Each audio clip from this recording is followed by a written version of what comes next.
He was born in Japan to less than thrilled parents. They just didn't have high hopes for Pac-Man. Nobody had high hopes for Pac-Man.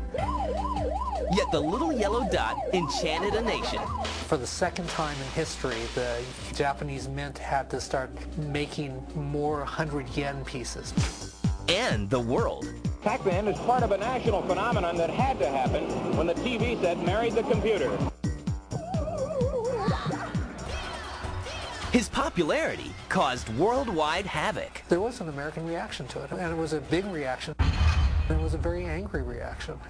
Hear the story of his birth. Nakamura-san was afraid that Americans would alter the P on Pac-Man, so he changed it to Pac-Man. His defeat. I had such a tight grip over the joystick at times, I was afraid I was going to shatter it, but I managed to cheat death. And how he captured our hearts. This is the story of Pac-Man.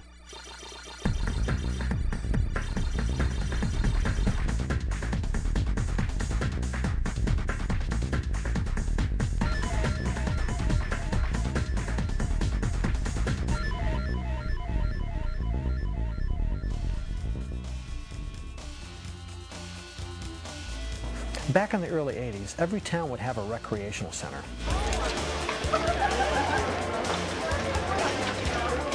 There would be pinball games, pool tables, shuffleboard, air hockey, foosball, and then maybe a video game or two.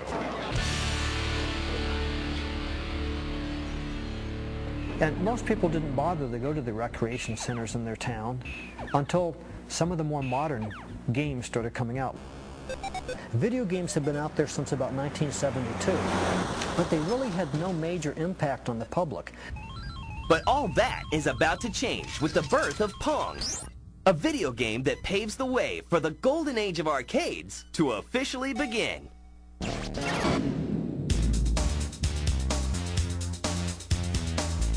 What you see here is part of a national phenomenon, a phenomenon that had to happen when the TV set married the computer.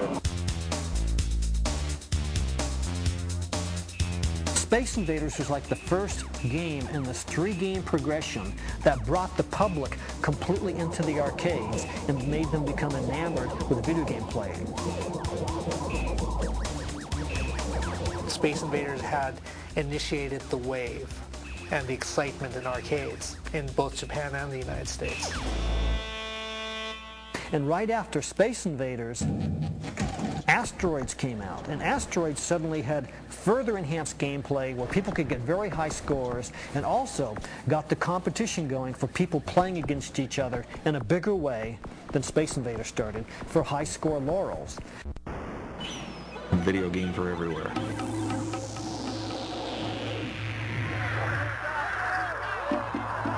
Everybody wanted to go, everybody wanted to play, everybody wanted to be the best. It starts with a quarter. By 1979, the American craze for video games is just beginning. They seem to have captured America's imagination and its pocket change as well. But on the other side of the world, a young Japanese game designer named Toru Iwatani is inventing something new. Something that will change video games forever. Iwatani-san is a very interesting fellow. He came to Namco, he wanted to make video games, arcade games, based on pinball. He wanted to make a game that would appeal to women. He wanted to make a game that would be non-violent. And he wanted to make a game using the word taberu, which was to eat. Namco's president likes the premise.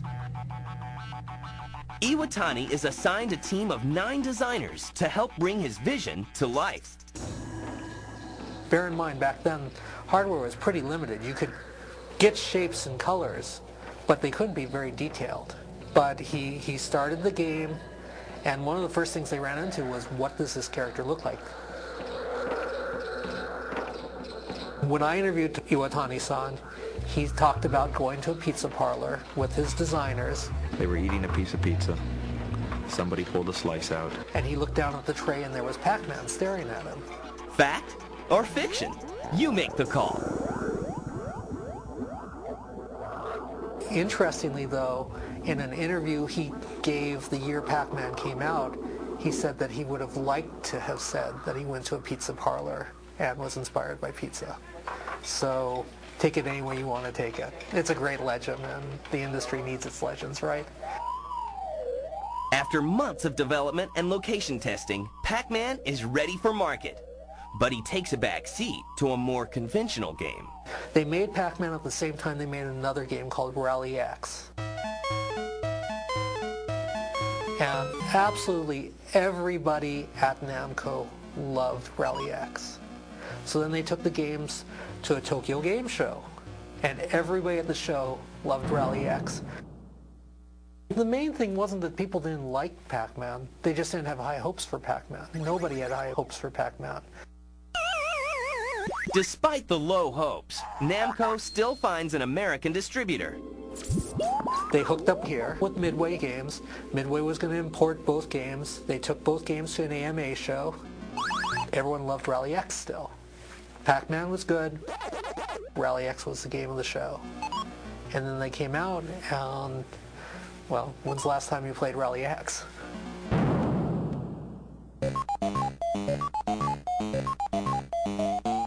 In 1980, Pac-Man is released in Japan and instantly develops a feverish following. Pac-Man was a hit right off the bat. It was an immediate success in Japan. For the second time in history, the Japanese mint had to start making more 100 yen pieces because so many 100 yen pieces were sitting in the bellies of Pac-Man machines at that time. It had genuinely fascinating and invigorating gameplay so that it could become addictive to the person because it would really lead them into this incredible trial and error process of learning the game, memorizing patterns, or getting to developing your eye-hand coordination, your motor responses, so that you could defeat the game and have a high score. In Japan, the success of Pac-Man leads to some unexpected career changes. Around Tokyo, you'll see lots of vegetable stores. They're mom and pop store, they're all over Tokyo. These people stopped ordering vegetables, cleared out their stores. They'd buy maybe 10 Pac-Man machines, and they'd make a lot of money off of it. Now it's time to release the game in America. Well, with one major exception. It was originally going to be Pac-Man, based on the shape. And Nakamura-san was afraid that Americans with their quote-unquote proclivities towards dirty words would alter the P on Pac-Man, and so he changed it to Pac-Man. With the new name in place, the Bally Midway Company releases Pac-Man in October 1980 to a hungry American market. Coming up, Pac-Man Mania. Pac-Man is known as the cute game. What's the object? You have to clear the... Yes, you have to get all the dots off.